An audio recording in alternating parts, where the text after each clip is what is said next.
Hi friends, welcome back to my channel. ഞാൻ ഇന്നിവിടെ തയ്യാറാക്കുന്നത് ഒരു എഗ് ഫ്രൈഡ് റൈസ് ആണ്.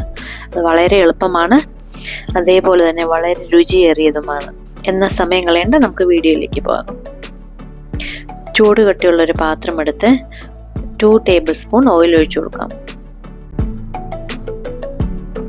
ഇപ്പോൾ ഓയിൽ ഇവിടെ ചൂടായി വന്നിട്ടുണ്ട്. അതിലേക്ക് 3 മുട്ട പൊട്ടിച്ചൊഴിക്കാം.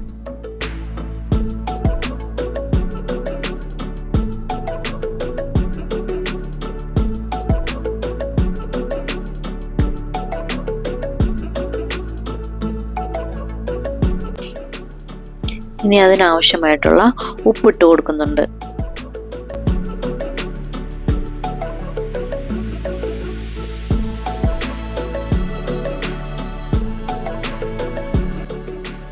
ഇനി കുറച്ച് കുരുമുളക് പൊടിയും കൂടെ നമുക്ക് ആഡ് ചെയ്യാം.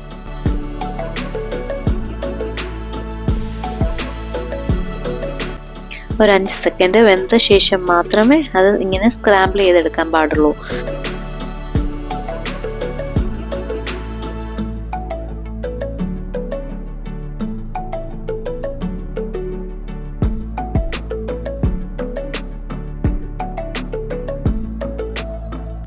ഇപ്പോൾ എഗ് എല്ലാം ഇവിടെ സ്ക്രാമ്പിളായി വന്നിട്ടുണ്ട്. നമുക്കിനി അത് പാത്രത്തിലേക്ക് മാറ്റാം. ഇനി അതേ പാത്രത്തിലേക്ക് തന്നെ 1 ടേബിൾ സ്പൂൺ ഓയിൽ ഒഴിച്ച് അതിലേക്ക് നമുക്ക് വെളുത്തുള്ളി 1 ടേബിൾ സ്പൂൺ ചേർത്ത് കൊടുക്കാം. അത് നമുക്ക് നന്നായിട്ടൊന്ന് സോട്ട് ചെയ്തെടുക്കാം. ഇനി അതിലേക്ക് സ്പ്രിംഗ് ഒണിയൻ്റെ വൈറ്റ് പാർട്ട് ചേർത്ത് കൊടുക്കാം. ബീൻസ് ചേർത്ത് കൊടുക്കാം. ക്യാരറ്റ് ചേർത്ത് കൊടുക്കുന്നുണ്ട്.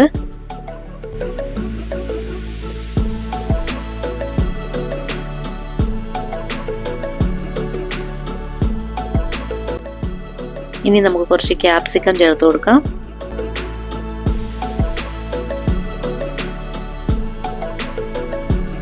കുറച്ച് ക്യാബേജ് ചേർത്ത് കൊടുക്കാം. വെജിറ്റബിൾ എല്ലാം നിങ്ങളുടെ ഇഷ്ടാനുസരണം ചേർത്ത് കൊടുക്കാം. ഇതെല്ലാം നന്നായിട്ടൊന്ന് മിക്സ് ചെയ്തെടുക്കാം.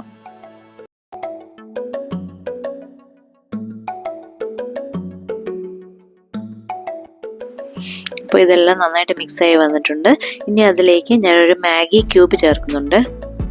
നിങ്ങൾക്ക് ഇഷ്ടമുണ്ടെങ്കിൽ ചേർക്കാം, അല്ലെങ്കിൽ സ്കിപ്പ് ചെയ്യാം. ഇനി അത് ഹൈ ഫ്ലെയിമിൽ വെച്ച് ഒന്ന് സോട്ട് ചെയ്തെടുക്കാം. നമ്മൾ നേരത്തെ എടുത്തു വെച്ച എഗ്ഗ് ചേർത്ത് കൊടുക്കാം. ഇതെല്ലാം കൂടെ നന്നായിട്ടൊന്ന് മിക്സ് ചെയ്യാം. ഇതെല്ലാം ഇപ്പം മിക്സ് ആയിട്ട് വന്നിട്ടുണ്ട്. ഇനി നമുക്ക് സോസ് എല്ലാം ചേർത്ത് കൊടുക്കാം. Soya sauce 2 table spoon, chilli sauce 1 table spoon, പഞ്ചസാര 1/2 ടീസ്പൂൺ, ഉപ്പ് ആവശ്യത്തിന്. ഉപ്പ് കുറച്ചിട്ടാൽ മതിയാകും, കാരണം സോയാ സോസിൽ ഉപ്പുള്ളത് കൊണ്ട് ഉപ്പ് കുറച്ചിട്ടാൽ മതിയാകും. വേണമെങ്കിൽ നമുക്ക് പിന്നീട് ചേർത്ത് കൊടുക്കാം.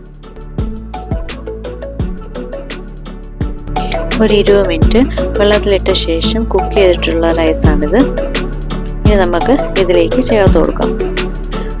റൈസ് കുക്ക് ചെയ്യുമ്പോൾ ആവശ്യത്തിനുള്ള ഉപ്പ് ചേർത്ത് കൊടുക്കാൻ മറക്കരുത്.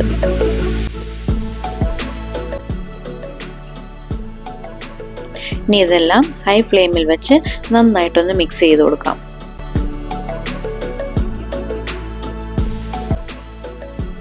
ഇനി ഇതിലേക്ക് കുറച്ച് കുരുമുളക് പൊടി ചേർത്ത് കൊടുക്കുന്നുണ്ട്. നിങ്ങളുടെ എരിവിനനുസരിച്ച് കുരുമുളക് കൂട്ടിയും കുറച്ചും ഇടാം.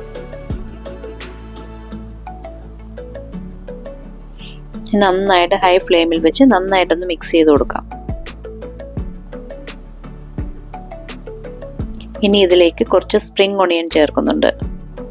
ഇവിടെ എഗ് ഫ്രൈഡ് റൈസ് തയ്യാറായിട്ടുണ്ട്.